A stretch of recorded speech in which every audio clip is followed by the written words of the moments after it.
আজকাল ঝড় বৃষ্টি শুরু হলে সোশ্যাল মিডিয়ায় খিচুড়ি, ইলিশ ইত্যাদি খাওয়ার পোস্টের ধুম পড়ে যায়।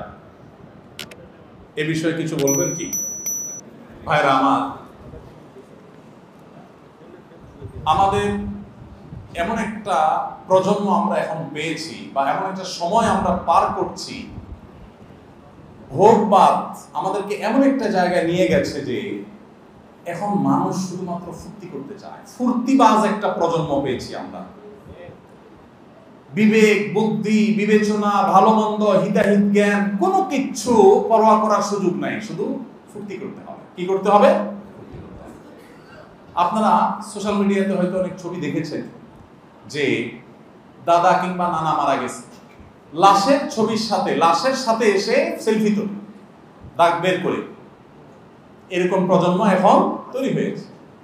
ভোর রাত সাহারির সময় দোয়া কবুল হয়, কান্নাকাটি করার সময় সাহারি পার্টি হয়, ফুর্তি। কান্নার সময় কি করতেছে? ফুর্তি। অর্থাৎ দরকারে বেদরকারে, জায়গায় বেজায়গায়, সময় অসময়ে জাস্ট ফুর্তি করো, জাস্ট আনন্দ করো। ভোগবাদ এবং বস্তুবাদ আমাদেরকে এমন একটা জায়গা নিয়ে গেছে, সব জায়গায় দেখবেন শুধু ভোগের উন্মাদনা, শুধু ভোগের আয়োজন, শুধু ভোগের উস্কানি, কোথাও ত্যাগের কথা পাবেন না। ইসলাম মানুষকে ত্যাগের কথা বলে। এই যে আপনার যত নববর্ষ আছে, ইংরেজি নববর্ষ বলেন, বাংলা নববর্ষ বলেন, যত নববর্ষ আছে এগুলো সবগুলো কিসের কথা বলে? খাও দাও, ফুর্তি করো, ইলিশ খাও, ইলিশ খাও, পান্তা খাও, ভালো জামা পরো, শাড়ি পরো, ফুর্তি করো, তাই না? কোনো ত্যাগের মহিমা নাই, ত্যাগের কোনো শিক্ষা নাই। কিন্তু ইসলাম আমাদেরকে যে ঈদ দিয়েছে, দেখেন, ঈদুল ফিতরের শিক্ষাই হলো গরিব দুঃখীকে আগে ফিতরা পাঠাও, তারপর নিজে ঈদের আনন্দ করো। তারপরে তুমি কোরবানির গোশত নিজে খাও, গরিব দুঃখীকেও খাওয়াও, তুমি ঈদের আনন্দ করো। ত্যাগ এবং ভোগ দুইটাই আছে। তো এই যে আমাদের ভোগী প্রজন্ম, এরা বৃষ্টি ঝড় হচ্ছে, তুফান হচ্ছে, এটা কি ফুর্তি করার বিষয় কিনা সেটুকু পরখ করার ক্ষমতাও নাই, হারিয়ে গেছে।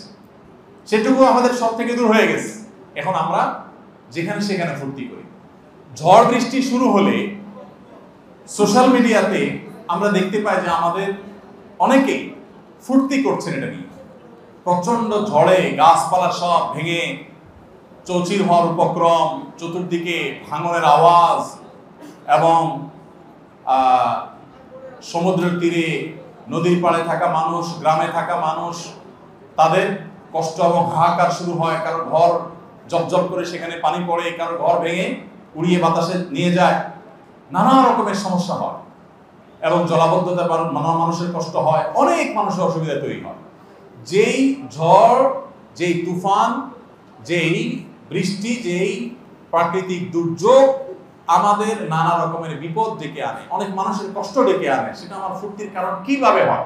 কিভাবে হয়?